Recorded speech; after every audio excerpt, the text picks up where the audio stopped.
आदत आदत आदत है जिसको पड़ी जिसकी आदत है। हम पर तो श्री जी ने की है कृपा, राधे कहने की आदत है। राधे बोल, राधे बोल, राधे बोल, राधे बोल, राधे बोल, राधे बोल, राधे बोल, राधे बोल।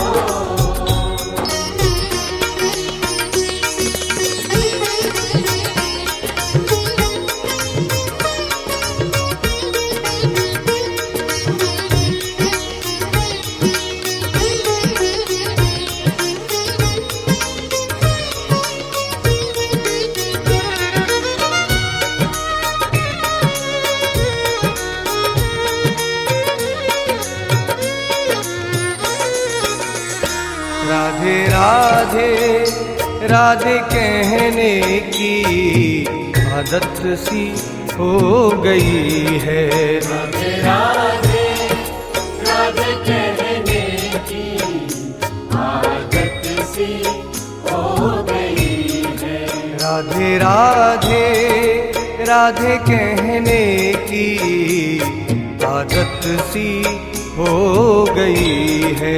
राधे राधे राधे कहने की आदत सी हो गई है।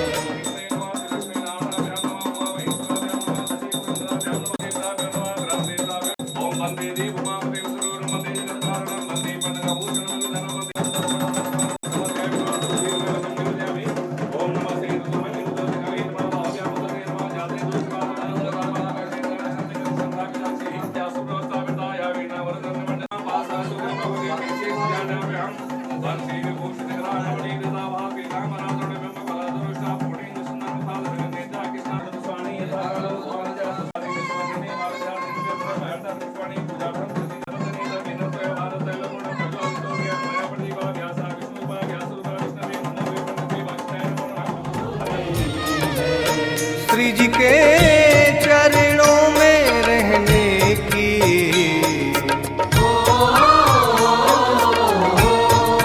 श्री जी के चरणों में रहने की आदत सी हो गई है। राधे राधे राधे कहने की आदत सी हो गई है। राधे राधे राधे कहने की आदत सी हो गई है। क्षमा करे आ खड़ी हूँ तेरे नाम के सहारे। क्षमा करे आ खड़ी हूँ तेरे नाम के सहारे। राधे राधे राधे राधे राधे राधे राधे राधे राधे राधे राधे राधे राधे राधे।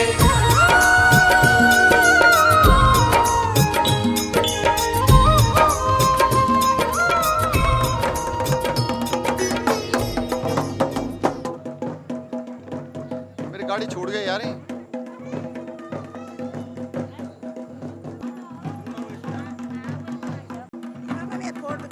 हाँ हाँ आप रुक जा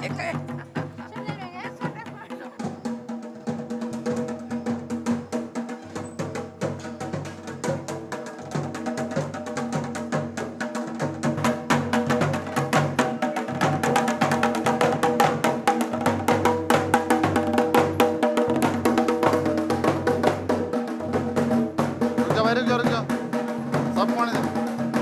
चलो चलो आगे चलो आगे चलो।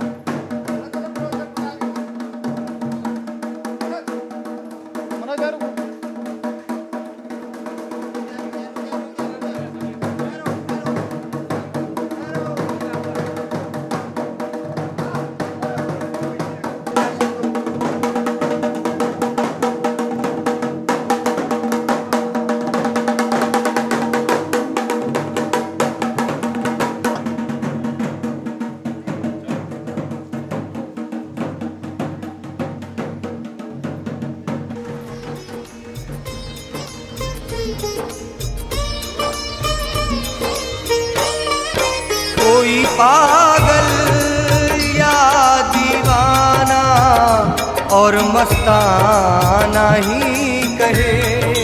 कोई पागल या दीवाना और मस्ताना ही कहे। कोई पागल या दीवाना और मस्ताना ही कहे। ऐसी बातों को सहने की अब आदत सी हो गई है। ऐसी बातों को अब सहने की आदत सी हो गई है। राधे राधे राधे कहने की आदत सी हो गई। ईरगुण विशिष्टायाम एकसंगे सर्वणः आमेषु राशि जनित द्वितीय भ्राता श्री बालकी समर्थे राशि जनित तृतीय भ्रातासी मंगलस्वामी एकादो बिन बिनतामी नादो बिन परिंदा द्वदो स्वराति आयु अर्धो दृष्टला भासिता तत्तम निश्चय महांतरे बाल सुदुख विसन्नाति एकं समये आदो ओम सहस्रशीर्षा पुरुषः सहस्रकाशमित्रदशाङ्कुलं मा पुरुष एवैकं सर्वं यद्भूतं यच्च भातिरुहति एतावानस्य महिमातो ज्ञायेहा भवत्पुनः ततो विभवं जग्रामसास्थनं दशने अभि विराट जायत विराजो अधिपूर्वः स जातो अध्यर्चत पश्चात् भूमिमथो पुरः तस्मात् ज्ञातबहुतः संकृतं वृषदाज्यं मा पशुस्ताश्चक्रीवायुव्यानारण्य ग्राम्यस्तरे तस्मात् ज्ञातबहुतरिचः सामानिगिरे छन्दांसिजगिरे तन्तजेके तो भया दतः गावो भजगिरि तस्माभं यददुः कतिधाप्य कल्पयन् किमस्यासि किं बाहु किमूरो पादा उचेति ब्राह्मणोऽस्य मुखमासीद् बाहुराजव्यागुं शूद्रो अजायत चन्द्रमां मनसो जातचक्षुः सूर्योरजायत श्रोत्रान् द्वायुश्च प्राणश्च मुखात् अग्निरजायतान् अकल्पयन्नं जलपुरुषेण हविखादेवस्यासि राज्यं ग्रीष्म इदमादिक्यन्तन्वानामवदनं पुरुषं पठानि धर्माणि प्रथमान्यासन्न ते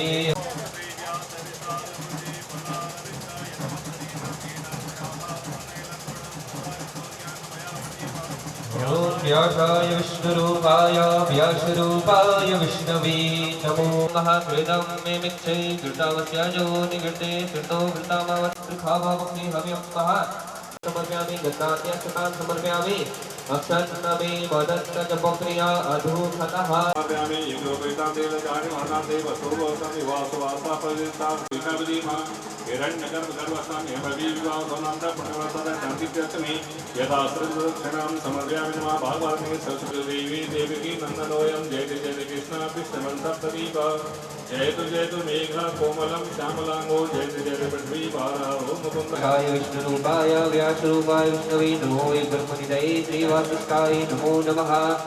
ओम ब्रह्मस्थानं सरोजमन्देवृतपीठितं विष्णुर्सूर्यरुचिवराभयकरं कर्पूरमन्दोज्ज्वलं महा लोकाय विष्णवे नमो वै गुरुनिधे वासिष्ठाय नमो नमः।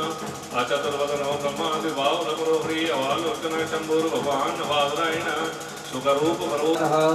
ओम श्री परम गुरुवे नमो नमः।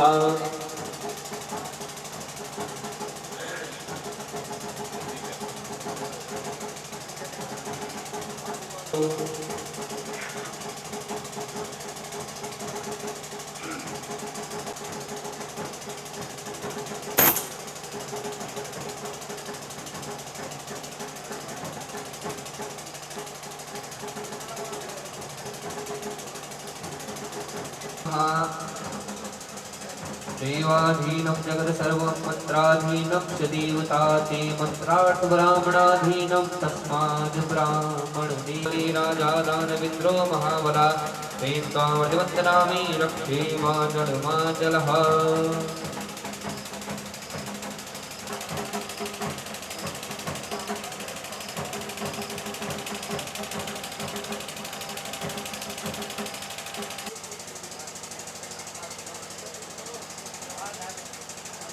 महाहविः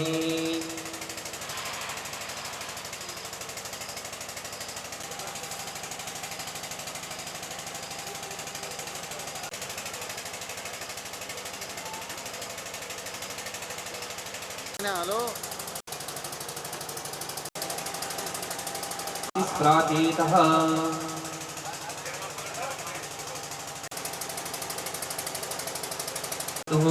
अस्तु दीर्घमायस्तु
ॐ माल्यहदीनि सुगन्धेने माल्यं देने वे प्रभो मया तानि विश्वाणिं भूयहृदं हृदे गृहतां परम गुरुवै नमः श्रेष्ठ गुरुवै नमः प्रातपर गुरुवै नमः श्री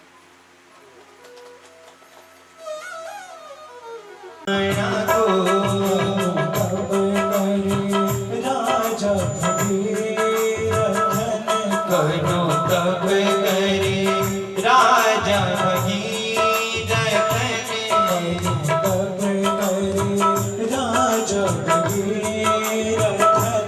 कहनो तब करे राजा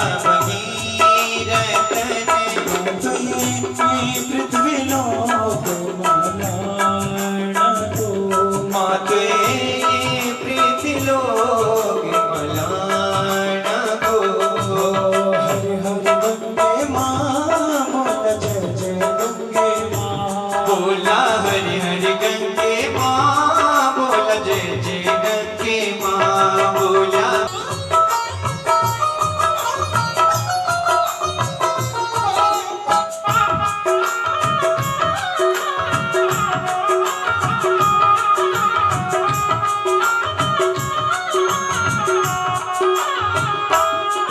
फिर गंगा जल पी के पीने कथिका में हरि हरि गंगे माँ बोला जय जय गंगे माँ तेरा गंगा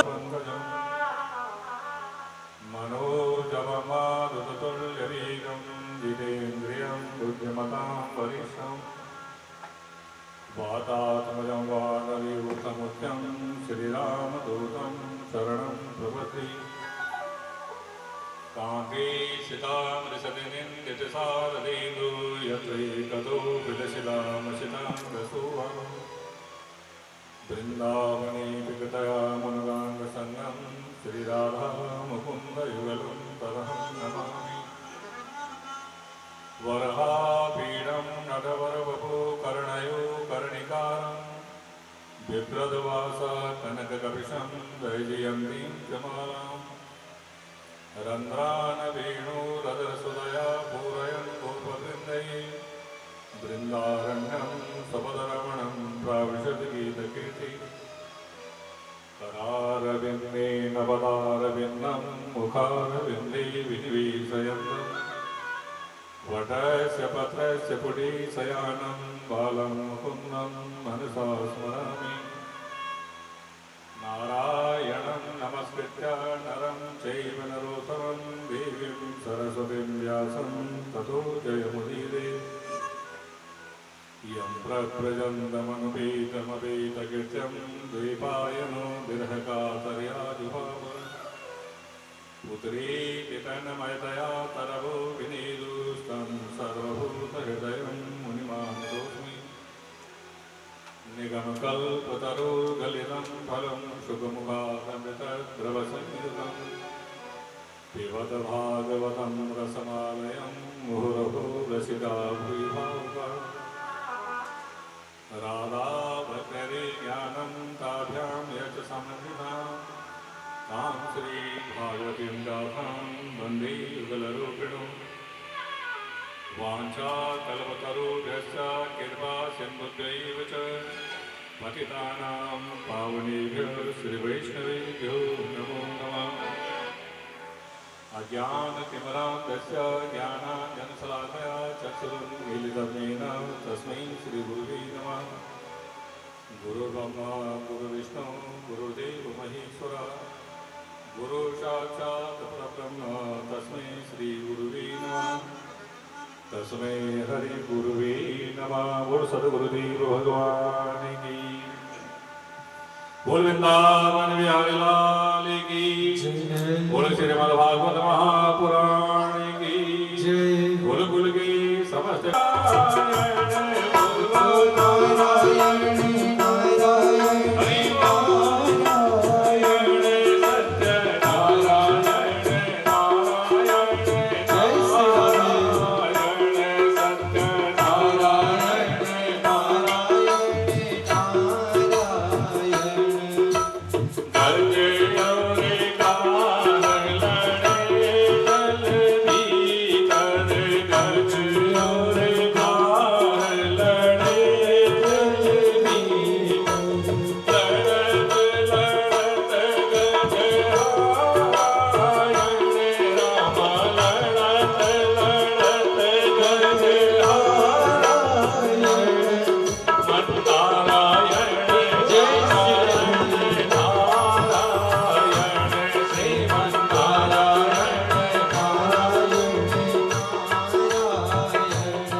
भाषा कल्पतरो नंदन बालकृष्ण प्रभु का वाङ्मयी विग्रह श्रीमद्भागवत महापुराण। उपस्थित संत समाज, विद्वत मंडली, समुपस्थित भगवत कथा प्रेमियों, यजमान परिवार, बाहर से आए हुए आगंतुक महानुभावों, श्रोताओं, माताओं, भक्त स्वरूप देवियों, श्रीमद् भागवत ज्ञान महोत्सव का आज प्रथम दिवस श्रीगणी सुवारण भट्ट परिवार, शमशेरगढ़, सदानंद विहार की ओर से श्रीमद् भागवत ज्ञान महोत्सव का आयोजन किया जा रहा है। और प्रथम दिवस इस कथा प्रसंग में, इस कथा पांडाल में आप सभी श्रोताओं का, समस्त क्षेत्रवासियों का, ग्रामवासियों का व्यासपीठ से हार्दिक अभिनंदन, हार्दिक वंदन, सुस्वागतम। भागवत ज्ञान महोत्सव के प्रधान आयोजक श्री केशवानंद भट्ट जी अपने पुत्र पुत्रवधू, सकुटुंब सपरिवार, समस्त बंधु बांधव, इष्ट मित्रों के सहित अपनी स्वर्गीय धर्मपत्नी श्रीमती रामेश्वरी देवी जी की प्रथम पुण्यतिथि तथा वार्षिक श्राद्ध के अवसर पर उनकी सदगति प्राप्त तथा भट्ट परिवार के बाल, युवा, वृद्ध जितनी भी दिवंगत आत्माएं हैं, समस्त पितरों की मोक्ष कामना हेतु उनकी सदगति के निमित्त समस्त पितरों के उदाहरण ये अपने निवास स्थान पर श्रीमद् भागवत ज्ञान यज्ञ महोत्सव का आयोजन करवा रहे हैं। और जिस यज्ञ महोत्सव के चलते हुए आज प्रथम सोपान में आप हम प्रवेश कर रहे हैं। प्यारे भगवत प्रेमियों, परमात्मा की महान कृपा जब जीवन में होती है, पितरों का आशीर्वाद जब एक साथ फलीभूत होता है, तब कहीं श्रीमद् भागवत की कथा, भगवत चरित्र श्रवण करने को मिलता है। आप हम सभी लोग बड़भागी हैं, अहोभागी हैं, धनभागी हैं। श्रीमद् भागवत की त्रिवेणी में भक्ति ज्ञान वैराग्य सरिता में स्नान करने के लिए, अवगाहन करने के लिए, डुबकी लगाने के लिए, भगवत कथामृत का पान करते हुए अपने जीवन को धन्य धन्य बनाने के लिए आप हम सब लोग एकत्रित हुए हैं। इसके श्रवण करने से, इसके दर्शन मात्र से, स्पर्श मात्र से समस्त पापों से मुक्त होकर के जीव भगवान के धाम को प्राप्त होता है। स्वर्गीय श्रीमती रामेश्वरी देवी, जिनकी पुण्यतिथि पर इतना बड़ा आयोजन किया जा रहा है भट्ट परिवार की ओर से, ऋषियों के इस पवित्र पीठ व्यासपीठ पर बैठकर के मैं भगवान श्री नारायण से ही प्रार्थना करता हूँ, प्रभु स्वर्गीय श्रीमती रामेश्वरी देवी को सदगति मिली, वैकुंठ धाम के प्राप्त हुए, भगवत चरणों में उनको सानिध्य प्राप्त हुए। भट्ट परिवार की जितने भी बाल, युवा, वृद्ध, जितनी भी दिवंगत आत्माएं हैं, जो जिस वाहने भगवान को प्यारा हुआ हो, समस्त पितरों को सदगति मिले, भगवत चरणों में सानिध्य मिले, यही भगवान नारायण से मैं प्रार्थना करता हूँ। उन समस्त पितरों को, दिवंगत आत्माओं को शांति तो मिलेगी ही, लेकिन उनकी बदौलत, उनकी स्मृति में, उनकी याद में आप और हमको भी 7 दिन का ये सत्संग भक्ति ज्ञान वैराग्य की त्रिवेणी में डुबकी लगाने का सौभाग्य प्राप्त हुआ है। ये परमात्मा की महान कृपा। भाग्योदयेन बहुजन्म समर्जितेन सत्संगमं चलते पुरुषो हिदावे। ये जन्म जन्मांतर कल्प कल्पांतरों के साधना का फलीभूत परिणाम है प्रेमियों कि भगवान की कथा प्राप्त हो जाए। संसार में सब कुछ मिल सकता है मेरे भाई भाई, सुतदारा और लक्ष्मी ये पापिनी क्यों हुई, संत मिलन और हरि कथा तुलसी दुर्लभ हुई। भगवान के महान कृपा जीवन में होती है तो सत्संग मिलता है, भगवान की कथा मिलती है। तो आइए कथा प्रसंग में प्रवेश करते हैं। आज प्रथम सोपान में आप हम लोग प्रवेश कर रहे हैं भागवत जी के। बोलो भागवत भगवान की। भगवान वेद व्यास ने 18 पुराणों की रचना की, जिसमें श्रीमद् भागवत ये महापुराण है, सबका सिरमौर है, मुकुटमणि है, भाष्य है, निचोड़ है। और ग्रंथकार ने ग्रंथ के प्रारंभ में मंगलाचरण किया। किसी भी कार्य को प्रारंभ करने से पूर्व, किसी भी अनुष्ठान को प्रारंभ करने से पूर्व मंगलाचरण किया जाता है। कार्य के बीच में, अनुष्ठान के बीच में किसी भी प्रकार की विघ्न बाधा उपस्थित न हो, निर्विघ्नता पूर्वक हमारा कार्य संपन्न होए, तो कार्य के बीच में कोई विघ्न उपस्थित न हो, कोई व्यवधान उपस्थित न हो, उसके लिए हम अपने इष्ट देव का ध्यान करते हैं, कुलदेव का ध्यान करते हैं, ग्राम देवता का ध्यान करते हैं, सदगुरुदेव महाराज का ध्यान चिंतन करते हैं। तो ग्रंथकार ने भी ग्रंथ के प्रारंभ में मंगलाचरण किया। वक्रतुंड महाकाय सूर्यकोटि समप्रभा निर्विघ्नं कुरु माने गए हैं। आगे आप कथा सुनेंगे। उन 24 अवतारों में भगवान वेदव्यास भी एक अवतारी पुरुष हैं, जो साक्षात भगवान के अंश अवतार हैं। फिर उनको मंगलाचरण की आवश्यकता क्यों पड़ी? ध्यान देंगे तो हमारे शास्त्र कहते हैं कि श्रुति विभिन्ना स्मृतयो विभिन्ना नैको मतम यस्य मुनि प्रमाणम धर्मस्य तत्वम निहितम गुहाया महाजनो येन गतः सपंथा। जिस मार्ग पर हमारे महापुरुष चले हैं उसी मार्ग का अनुसरण हम लोगों को भी करना चाहिए, उसी मार्ग पर हमको भी चलना चाहिए। यददानुचरति श्रेष्ठा तत्ततै इतरे जनः स यत् प्रमाणं कुरुते लोकस्तदनुवर्तते। तो भगवान वेदव्यास ने ग्रंथ के प्रारंभ में मंगलाचरण किया। ओम श्री परमात्मने नमः। ओम नमो भगवते वासुदेवाय। भगवान के नामों का चिंतन करते हुए, द्वादशाक्षर मंत्र का चिंतन ध्यान करते हुए ग्रंथ का श्री गणेश, जिन्होंने 7 दिन तक राजा परीक्षित को भागवत की कथा श्रवण करा करके और परीक्षित मोक्ष पद को प्राप्त हुई। कैसे हो श्री सुखदेव जी? बोले यम प्रव्रजन्तमनुवेदमवेदकृत्यं द्वैपायनो विरह कातरया जुभाव पुत्रेति तन्मयतया तरवो विनीतो तं सर्वभूतहृदयं मुनिमानतोऽस्मि। यं प्रव्रजन्तमनुपेतमवेदकृत्यं। जो सुखदेव जी 12 वर्ष तक मां के गर्भ में रहे और 12 वर्ष के बाद जब जन्म हुआ, बाहर निकले तो उत्पन्न होते ही जंगल की तरफ दौड़ने लगे। जिनके शरीर में एक भी वस्त्र नहीं है, दिगंबर वेश में है। दिग एव अमरम यशसो दिगंबरः आकाशी जिनका वस्त्र है। यज्ञोपवीत संस्कार भी नहीं हुआ, उत्पन्न होते ही जंगल की तरफ दौड़ने लगे। तो द्वैपायनो विरह कातरया जुहावा। द्वैपायन जो व्यास जी हैं, पुत्र के पीछे दौड़ रहे हैं। पुत्र क्षणम तिष्ठा, बेटा एक क्षण के लिए रुक जाओ। पुत्र जन्म के बाद प्रत्येक पिता के मन में बड़ा रास रहता है, बड़ा उत्साह रहता है, प्रसन्नता रहती है कि मैं भी पुत्र दर्शन करूंगा। और 12 वर्ष के बाद इस बेटे का जन्म हुआ होगा, कितना अद्वितीय होगा, कितना विलक्षण होगा। आज पुत्र मोह में आसक्त होकर के पिता व्यास जी पुत्र के पीछे दौड़ रहे हैं। बेटा क्षणम तिष्ठा, एक क्षण के लिए रुक जाओ वत्स।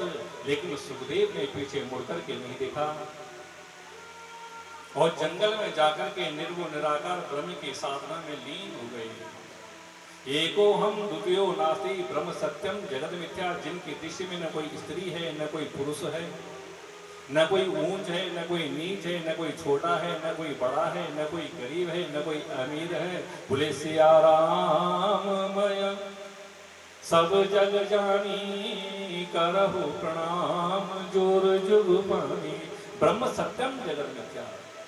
जो एकमात्र निर्गुण निराकार ब्रह्म के परम उपासक हैं, जिनकी दृष्टि में कोई भेद नहीं, कोई स्त्री पुरुष का भेद नहीं, ऐसे जो सबके शुभ चिंतक हैं, सबके सुहृद हैं, उन सुखदेव जी को हम प्रणाम करते हैं, जो निर्गुण निराकार ब्रह्म की साधना में लीन हो गए। ऐसे जो सबके शुभ चिंतक हैं, सबके सुहृद हैं, उन श्री सुखदेव जी जो भागवत के प्रधान वक्ता हैं, गायक हैं, उन सुखदेव के चरणों में हम वंदन करते हैं, प्रणाम करते हैं। बोलो सुखदेव भगवान की। द्वितीय श्लोक में श्री सुखदेव जी की वंदना की गई मंगलाचरण के रूप में। चलें आप लोगों को लेकर के अपने मिक्षण तीर्थ में पहुंचते हैं, जहां हमारे सभी ग्रंथों का श्री गणेश हुआ और नैमिषारण्य तीर्थ के बारे में शास्त्रों में वर्णन मिलता है। प्रेमियों, एक बार ऋषियों के मंडली भगवान ब्रह्मा के पास में गई और ब्रह्मा जी के चरणों में निवेदन किया, बोले महाराज हम एक बहुत बड़ा अनुष्ठान करना चाहते हैं, लेकिन नाना प्रकार के विघ्न व्यवधान उपस्थित होते हैं, कृपा करके आप हमारे लिए एक ऐसा सुरक्षित स्थान बताएं जहां हमारा यज्ञ निर्भरता पूर्वक संपन्न हो सके बिना विघ्न बाधा के। कहते हैं उसी समय भगवान ब्रह्मा ने एक मायावी चक्र का निर्माण किया और ऋषियों के लिए कहा, ऋषियों जहां भी मेरा ये चक्र विश्राम ले रुके, उसी स्थान को तुम पवित्र और एकांत मान करके अपना अनुष्ठान प्रारंभ कर देना, अवश्य ही तुम्हें यज्ञ की सफलता प्राप्त होगी, बिना विघ्न बाधा के तुम्हारा यज्ञ संपन्न होगा। उसी समय भगवान ब्रह्मा ने चक्र को छोड़ा, आगे आगे हमारा चक्र चलता है, पीछे पीछे ऋषियों की मंडली, और चलते चलते चलते चलते बहुत से तीर्थों को पार करते हुए अंत में उस चक्र ने निमिषक क्षेत्र में विश्राम लिया, जो कि सीतापुर डिस्ट्रिक्ट में निमिषक क्षेत्र, उसी का नाम नैमिषारण्य तीर्थ है। तो नैमिषारण्य तीर्थ में चक्र ने विश्राम लिया। आज भी भक्त लोग जाते हैं, नैमिषारण्य तीर्थ की परिक्रमा देते हैं, चक्र तीर्थ के दर्शन करते हैं, तो निमिषक क्षेत्र का ही दूसरा नाम नैमिषारण्य तीर्थ। तो चलें मानसिक रूप से नैमिषारण्य तीर्थ की ओर बढ़े। तो नैमिषे निमिषक क्षेत्रे ऋषया सोनकादया सत्रम स्वर्गाय लोकाय सहस्रा सममासत। नैमिषारण्य तीर्थ में 88,000 ऋषि लोग विराजमान हैं। बहुत बड़े यज्ञ की दीक्षा लेकर के संकल्पित होकर के मारा और भगवान का आराधन चल रहा है, भगवत पूजा चल रही है। इसी बीच में भ्रमण करते हुए श्री सूत जी महाराज का आगमन हुआ है ऋषियों के मंडली में, और जो ही 88,000 ऋषियों ने सूत जी को आते हुए देखा तो तुरंत अपने आसन से खड़े होकर के सूत जी के चरणों में वंदन किया। बोल सूत जी महाराज की। और सभी ऋषियों की तरफ से प्रतिनिधि के रूप में सौनक ऋषि ने प्रश्न कर दिया, अज्ञान द्वांत विध्वंसा कोटि सूर्य समप्रभा सूताख्यायि कथा सारम मम कर्ण रसायन भक्ति ज्ञान विरागाप्तो विवेको वर्धते महान माया मोह निरासस वैष्णवी क्रियते कथम। 88,000 ऋषियों ने सूत जी को प्रणाम किया। थोड़ा ध्यान देंगे, हमारे शास्त्र कहते हैं कि अपने बड़े बूढ़ों को, गुरुजनों को, माता पिता को नित्य प्रणाम करो। अभिवादन शीलस्याः नित्यं विरूप सेविनः चत्वारि तस्य वर्धन्ते आयुर्विद्या यशो बलम्। अपने बुजुर्गों को, गुरुजनों को, माता पिता को नित्य प्रणाम करने से जीवन में 4 आशीर्वाद प्राप्त होते हैं, आयु, विद्या, यश और बल बढ़ता है। जीवन में झुकना आ जाए मेरे भाई बहन, जीवन महान बनेगा। अहंकार से बचोगे, पतन से बचोगे। जीवन में विनयशीलता आ जाए, जीवन का समाधान में आप बड़े प्रवीण हैं, बड़े भाग्य से आपका आगमन हुआ है। अब कृपा करके आप हमारे प्रश्नों का समाधान करें। परमात्मा की महान कृपा से जो मानव शरीर हमको मिला है, देव दुर्लभ शरीर, जिस मनुष्य शरीर के लिए बड़े बड़े देवता लोग भी तरसते हैं। बड़े भाग मानुष तन पावा सुर दुर्लभ सब ग्रंथ निगावा। इस मनुष्य शरीर को पाने के लिए बड़े बड़े देवता लोग भी तरसते हैं। परमात्मा ने कृपा करके देव दुर्लभ मानव शरीर जो हमको दिया, इस शरीर से हमको क्या करना चाहिए? मनुष्य शरीर पाकर के जीव संसार के विषयों में ऐसा फंसा जा रहा है, ये भी मेरा, वो भी मेरा, उसको काटो, उसको मारो, और काटो मारो के चक्कर में एक दिन आता है जब गोविंद आए नगनवा कहानी खत्म हो जाती है। काल का ग्रास से जीव बन जाता है और परिणाम क्या निकलता है कि पुनरपि जननम पुनरपि मरणम पुनरपि जननी जठरई शयनम। ये बार बार जन्म लेता है, बार बार मरता है, 84 लाख योनि में भटकता रहता है। गुरुदेव, आवागमन के प्रपंच में जीव फंस जाता है, इसका कल्याण कैसे होगा? इस मनुष्य शरीर से हमको क्या करना चाहिए? कैसा हमारा मानव जीवन धन्य होगा? क्या संसार का सुख भोगना ही मानव जीवन का लक्ष्य है क्या? अरे संसार के सुख तो जीव जंतु पशु पक्षी सब भोगते हैं, आहार निद्रा भयमैथुनं च सामान्य एतत् पशुभिः नराणाम् धर्मो हि तेषाम् अधिको विशेषा धर्मेण हीना पशुभिः समाना अथवा ज्ञानेन हीना पशुभिः समाना।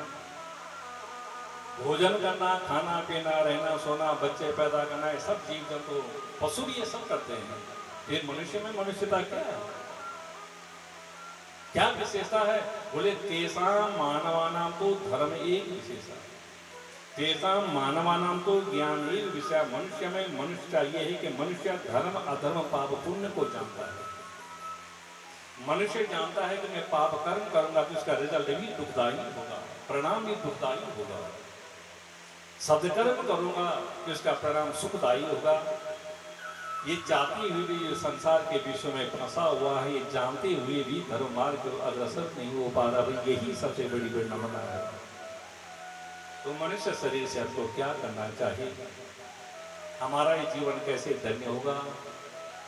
काल रूपी ग्रह जो हर समय तैयार बैठा है निगलने के लिए, इससे कैसे बचाव होगा? गुरुदेव अब कृपा करके आप हमारे प्रश्नों का समाधान करें।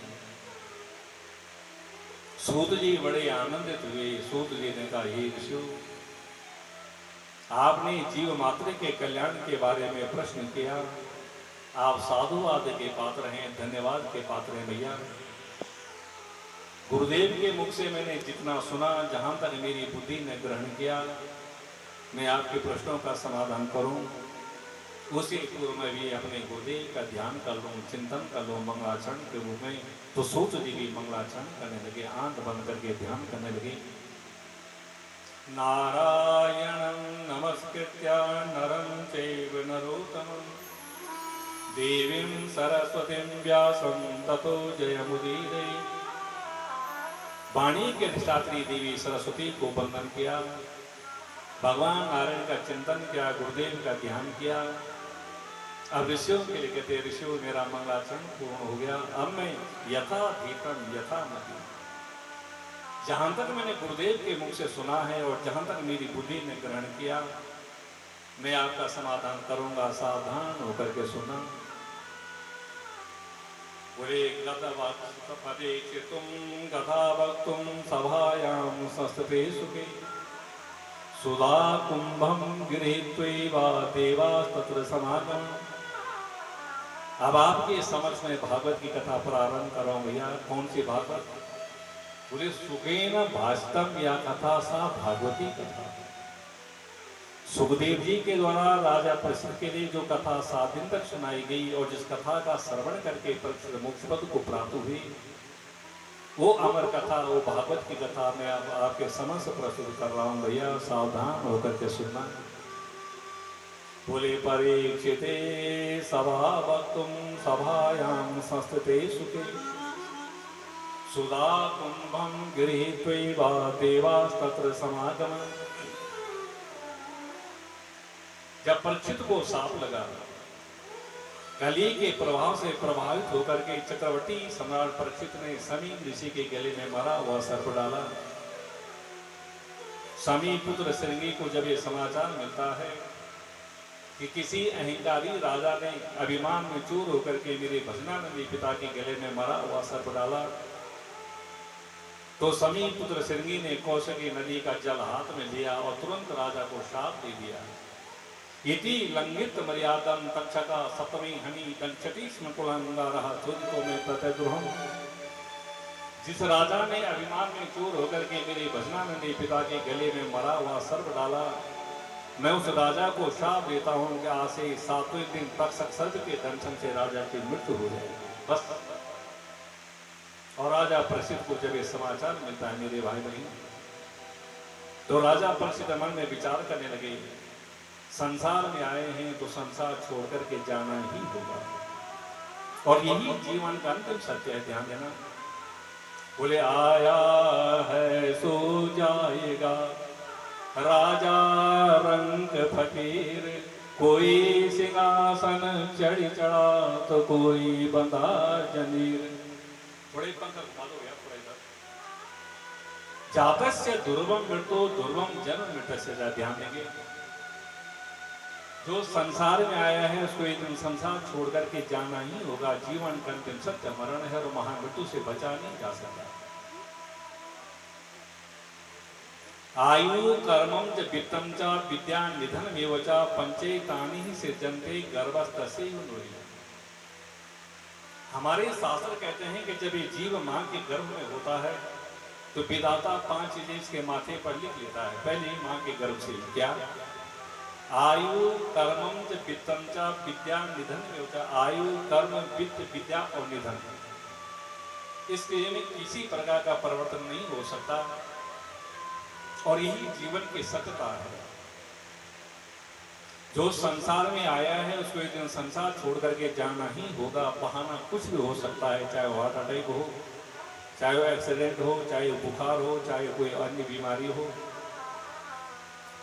आए हुए को जपे हरि क्षेत्रम कुरुक्षेत्रम सेतुबंधम तथैव च।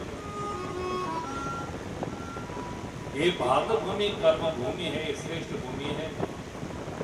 यहाँ बड़ी बड़ी नदियां प्रभावित होते हैं, गंगा जमुना सरस्वती नर्मदा कावेरी। बड़े बड़े तीर्थ धाम हैं, ऋषिकेश हरिद्वार प्रयागराज सेतु रामेश्वर आदि आदि आदि। एक कर्म भूमि है। इस भारत भूमि की मैंने बड़ी तारीफ सुनी, बड़ी प्रशंसा सुनी, तो मेरे मन में भी ये भाव आया कि चलो एक बार मैं भी भारत भूमि में भ्रमण कर आऊँ, शायद आपको शांति मिलेगी। मैं यहाँ आया, सर्वत्र मैंने परिभ्रमण किया। मैं ऋषिकेश गया, हरिद्वार गया, प्रयागराज इलाहाबाद गया, सेतु रामेश्वर की यात्रा की। सर्वत्र मैंने परिभ्रमण किया, लेकिन कहीं मेरे मन को शांति नहीं मिली भैया।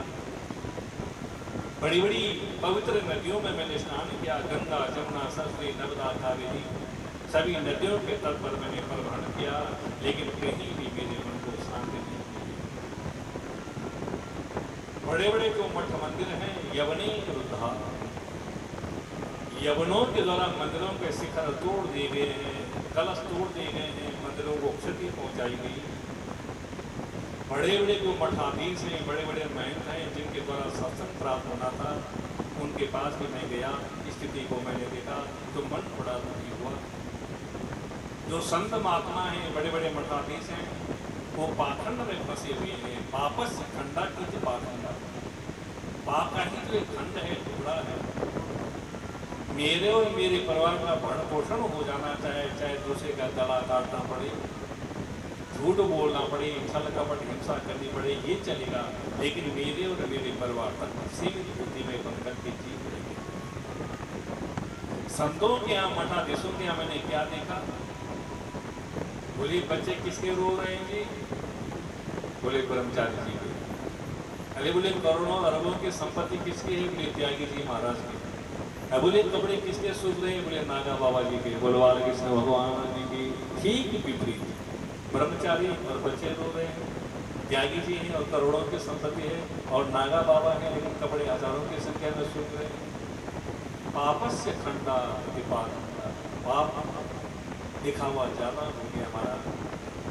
जिन संतों के यहाँ सत्संग मिलना चाहता, जिनके यहाँ आकर के शांति मिलनी चाहिए, मन में प्रसन्नता का भाव उत्पन्न होना चाहता, संतों की स्थिति को मैंने देखा। असत्य भाषण हो रहा है, पाखंडवाद फैला रहे हैं, दिखावा ज्यादा हो गया है। मेरा मन बड़ा क्षुब्ध हुआ है बड़ी भैया। संतों की स्थिति क्या मैंने सुना था इस देश के बारे में, इस भूमि के बारे में, संतों के बारे में, क्या देख रहा हूँ? ये नारद जी अपनी आत्मकथा सुना, अपनी व्यथा सुना रहे हैं संतादी वर्षों। मेरे मन को शांति नहीं, कोई सत्संग की चर्चा नहीं, कोई सदुपदेश की चर्चा नहीं, सब पाखंड में फैले हुए हैं, बंधे हुए हैं, गिरे हुए हैं। मैंने सोचा कि चलो संतों के यहाँ शांति नहीं, अब गृहस्थों के यहाँ चलो, शायद आपको शांति मिले। गृहस्थों के यहाँ मैं गया, वहाँ और भी बदतर स्थिति। गृहस्थों के यहाँ मैंने क्या देखा? बोले तरुणी प्रभुता गे श्याल गो बुधिदायक कन्या विग्रणी लोहा दंपति नाम च कलकना। तरुणी प्रभुता गे श्याल गो बुधिदायक। गृहस्थों के यहाँ मैंने देखा माता पिता, सास ससुर, अपने बेटा बहू को यदि कोई परामर्श देना चाहते हैं, बेटा ऐसा नहीं है, ऐसा करो, इसमें तुम्हारा कल्याण होगा, तो बेटा और बहू के द्वारा सास ससुर का अपमान हो रहा है, तुमको बीच में बोलने की जरूरत नहीं, चुपचाप रहो, तुमको 2 जून की रोटी मिल जाएगी। तुम कौन होते हो हस्तक्षेप करने वाले? जो हमारे मन में है हम करेंगे, चुपचाप बैठे रहो। जिन माता पिता ने बेटे को जन्म दिया, बड़ा संघर्ष किया है, स्वयं गीले में सोकर के बच्चे को सूखे में सुलाया, स्वयं भूखे रहकर के बच्चे का पालन पोषण किया, स्वयं नंगे रहकर के बच्चे के शरीर को ढका, कर्जे लेकर के ऋण लेकर के बच्चे को पढ़ाया लिखाया, विवाह कराया। उन माता पिता के मन में कितनी बड़ी अपेक्षाएं उम्मीदें रहती होंगी कि बुढ़ापे का सहारा बनेगा, बुढ़ापे में हमारी सेवा करेगा। और जब बुढ़ापे के दिन आते हैं मेरे भाई बहन, सेवा की जब जरूरत पड़ती है, बेटा बहू से कुछ बोलो, तुम्हारा प्रताड़ना मिलती है, यातनाएं मिलती हैं, कटु शब्द सुनने को मिलता है, मन बड़ा दुखी होता है। गृहस्थों की यहाँ ये स्थिति देखिए, मैंने घर में कोई कार्य करना हो, कोई अनुष्ठान आदि करना हो, कोई सलाह की जहाँ पर जरूरत पड़ती है तो माता पिता की सलाह नहीं ली जाती। तरुणी पर्वता गेहे श्यालको बुझाएगा, ससुराल से साले साहब को बुलाया जाता है, ससुर जी को बुलाया जाता है, उनसे परामर्श लिया जाता है, उनसे सलाह ली जाती है। लेकिन जो अपने जन्मदाता माता पिता हैं, जिन्होंने नाना प्रकार के संघर्ष किए, उनका तिरस्कार हो रहा है। एक विडंबना नहीं तो क्या है? और गोस्वामी तुलसीदास जी ने भी आज से कई वर्ष पहले लिख लिया है कि ससुराल प्यारी भई जब ते विदुरूप कुटुंब भाई।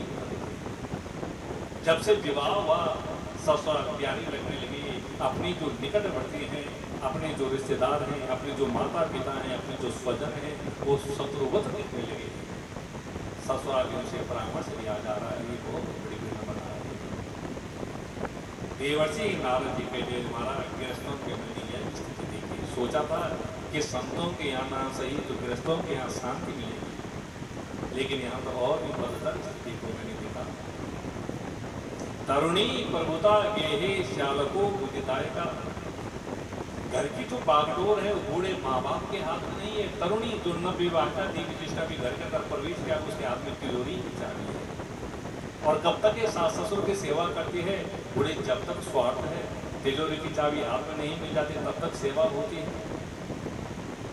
देवी जी ने घर में प्रवेश करते ही कहने लगे, पति के कान बनने लगे, जी मैंने भी तो आपके लिए अपनी सहेलियों को छोड़ा है, माता पिता को छोड़ा है, आप भी अपने माता पिता को छोड़ा ना, मैं भी तो सब छोड़ छाड़ करके आई हूँ। बोलवा कृष्ण भगवान की ऐसी पट्टी पड़ती है, ऐसी पट्टी पड़ाती है। हमारा घर की जो बागडोर है वो बूढ़े माँ बाप के हाथ में नहीं है, वो सास ससुर के हाथ में नहीं है। तरुणी प्रभुता गेहे श्यालको बुझाएगा, वो तरुणी जिसने अभी अभी घर में प्रवेश किया है, बस घर में आते ही घर वालों को नचाने लगते हैं, कटपुतली भांति और नाचना पड़ता है। श्यालको बुझदायका और कन्या विकरणी लोभा दंपति नाम से कलकनम। नारद जी कहते हैं सरकारी वर्षों इतना ही नहीं, कन्याओं का क्रय विक्रय हो रहा है। पहले रिश्ता होता था समधि, जीवन में मेरे भाई भगवत कृपा का वर्षण नहीं हो सकता, सावधान, भगवान की शरणागति को स्वीकार। और गीता में भी भगवान श्री कृष्ण ने कहा है कि सर्वधर्मान परित्यज्य मामेकम शरणं व्रज, सब कुछ छोड़कर के मेरे शरण को स्वीकार करो। यदि कोई डर लगता है, भय लगता है, तो हनुमान सर्वपापेभ्यो मोक्षयिष्यामि मा शुचा, हे कुंती, मैं तुम्हें सभी पापों से मुक्त कर दूंगा, लेकिन सब यही है मेरी शरण में आ जाओ। और गीता में तो भगवान ने कहा है कि अन्य चिंत्यो मां भेजनाम उपासते तेषां नित्याभियुक्तानां योगक्षेम वहाम्यहम्। अन्य रूप से जो मेरे शरण में आ जाता है उसके योगक्षेम का वर्णन मैं स्वयं करता हूँ। भगवान के शरणागति को स्वीकार करो। यही अपने जिनको हम अपना मान बैठे मेरे भाई, वो अंत में धोखा देते हैं, लेकिन सचमुच में जो अपने उनको हमने कभी अपना नहीं माना। उन भगवान के शरणागति को स्वीकार। आप देवर्षि नारद जी भक्ति के लिए कहते हैं, भक्ति उन कृष्ण का ध्यान करो देवी, भोग हो गई। चिंता को त्यागो, चिंतन शुरू करो।